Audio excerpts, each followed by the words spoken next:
Forget gurus. Forget anyone claiming to be an online business expert without going through the challenges of entrepreneurship themselves. The Real Money, Real Business podcast is here to prove the best insights in online business comes from your fellow online business builders. We dig into stories of entrepreneurs selling their business on the Empire Flippers marketplace so that you can learn how they made their business profitable, how they overcame obstacles, and what lessons they learned in their online journey. If you want to take your business and your knowledge to the next level, you've come to the right podcast. Let's get started.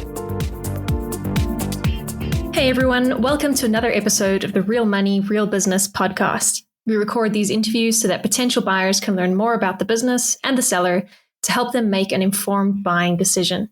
If you would like to learn more about this business, including details like what type of business it is, how much revenue and profit it makes, and all of the assets included with the business, simply visit empireflippers.com/marketplace and search for this business's listing number, which you can find in the video thumbnail and in the description. Or if you're watching this on YouTube, you can click the link in the description to go straight to the listing. So without further ado, let's get into this interview. First up, let's learn a little bit about you. Can you tell us about your background in building and running online businesses?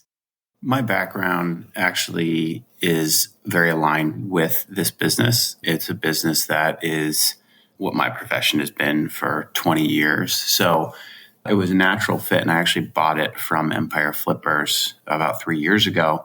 And it's been a great business.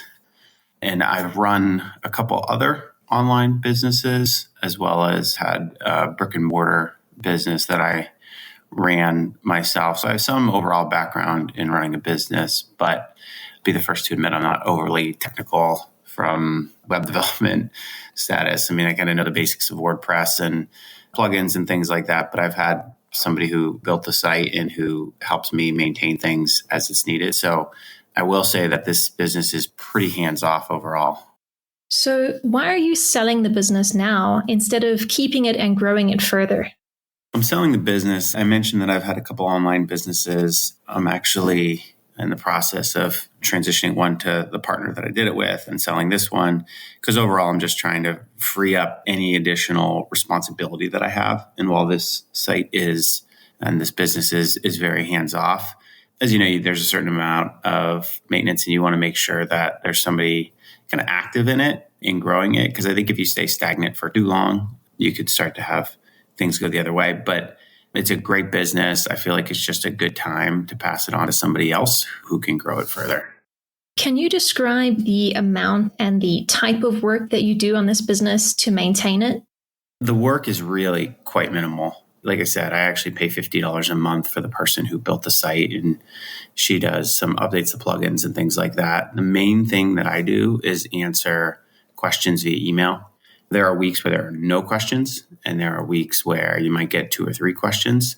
Occasionally, you'll have to process a refund, which only takes a couple of minutes via Stripe. But overall, it's very simple to run.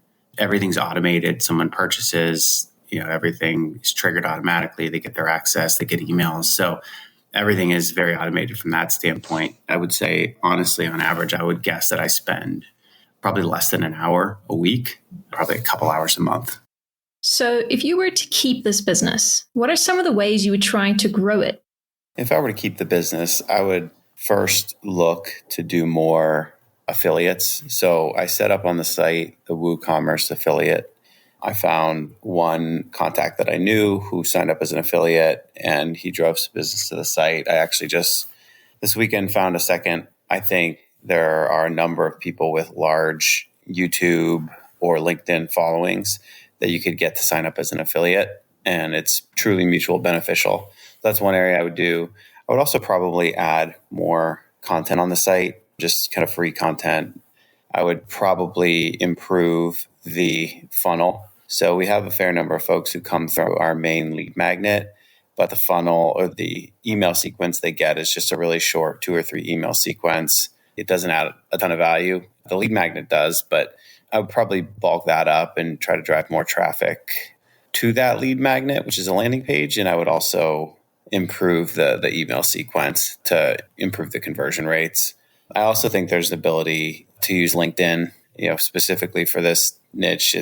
LinkedIn is a great way to get exposure to folks. And I think that could be a good way to get people into the site. And I think also working directly with companies. So we've only done a few of those, but it's very lucrative compared to selling to individuals. I think going and maybe doing a little direct outreach to smaller companies who are looking for the solution that we provide, I definitely think that could be valuable. And then lastly, I would say just for YouTube videos, there's even some of the videos that are already filmed, which are within the courses, which I've done a little bit of this, but you could just cut out pieces of those videos and post them to YouTube. I think in my experience, once you get a little bit of traction on YouTube and you kind of click with the algorithm, it goes up fairly exponentially. And I've had a couple channels where I've had, over 10,000 subscribers, over 1 million views. And for me, it always felt like I'd have to get 30, 40, 50 videos on kind of consistently, and then it would take off. But I think that's another way to drive some good traffic to the site. And the great thing is that people really like the courses. So I think that helps. And then on the flip side of the business, where we use Udemy, I know there's ways to market on Udemy. I know there's ways to improve that. I've just never done anything. I'm not really familiar enough with the platform. So that's all just kind of on autopilot. Right. And what would you say are the biggest risks with this business that buyers should be aware of? I don't think there are a ton of huge risks. Can talk later about some of the barriers to entry into this and some of the competitive advantages. But I think there's always risk, I guess, both within Udemy and Google, because for Google, some of the folks that sign up do come via Google. So I guess could be risk there if Google traffic were to get significantly worse, but it's not overly reliant on Google traffic. I think that's a relatively small risk. If Udemy changes something in their structure, which I'm not too concerned about, because one of the biggest revenue generations is the fact that I was able to get the courses included in Udemy Business. They're not just in the general, the courses are within if people pay for the business membership. I guess that and some of the same risks that any site might have. How much support are you willing to offer the buyer who acquires this business? I'm happy to support however I can. I think it is fairly straightforward because everything is fairly automated. I also have some pretty good SOPs, both from myself and from the prior owner. The woman who developed the site will be, I'm sure, willing to continue to help out with the technical side of things. So I don't think there's a ton of support needed, but obviously I'd be whatever's kind of customary, some Zoom sessions, phone calls, emails, whatever's needed over a month or two, whatever's. I obviously want the site to continue to succeed, so happy to help out and give support where needed. Got it. And regarding the sale of the business, would you agree to a non-compete? So I do have another site that I created, and I tried to put these courses, the same courses on this other site because I thought the other site would serve a much different audience. And frankly, it just never got much traffic, I think. And I'm happy to provide the details. I think I sold as many courses it cost me to build the site. So it was kind of a break even for me. And as I've said, I'm happy to take courses off that other site. That site is a little bit of a hobby, so I'd like to keep it. And I'm happy to talk through that and show you the details, and happy to sign some sort of non-compete, which would say I can't offer any courses for a year or 2 years or whatever. But realistically, I'm not going to be doing anything with that. And I do have, along with that other site, I have like a YouTube channel that, again, doesn't really compete, doesn't have any of the content from the site, but it's somewhat related niche. So we can talk through that, but I don't think there should be any issue there. Are you open to negotiating something like an earn-out agreement? I prefer a cash payment. I would be open to some sort of seller financing, but I will give preference to cash buyers. Okay, final question. If you had to put yourself in the shoes of a buyer, why is your business a business worth buying? I think there are a number of reasons. The first are some of the competitive advantages or barriers to entry. Within that bucket, I would say the fact that we have the professional designation required to be registered to provide the continuing education credits to CPAs. So that's not by any means an easy process to get approved for, but once you are approved, it's a very easy annual renewal. You have this advantage against somebody else who wants to make a course. They have to go through a fairly painful process to be able to offer CPEs, so those continuing education credits. So most don't do it. So this business is most of the time going to have an advantage because you actually get these continuing education credits that you're required to get each year if you do our courses. Whereas if you do someone else's courses to learn within the niche, you're not going to get that. And you got 1 million people just in the US who need to get these credits every year. So that's one. The second is Udemy is getting the courses I've gotten accepted over the last couple of years into Udemy Business.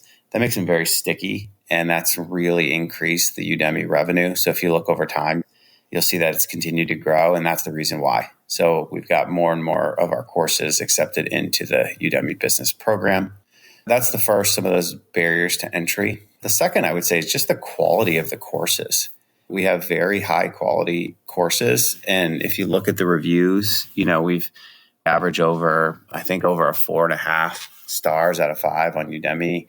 Our subscription subscribers on the site directly are very pleased. And it's not like we only have a few reviews. I think we have something like 45,000 reviews. So people really like the courses. They find a lot of value in them because they're very practical. They actually help people do their job better, all the while giving them the continuing education credits they need.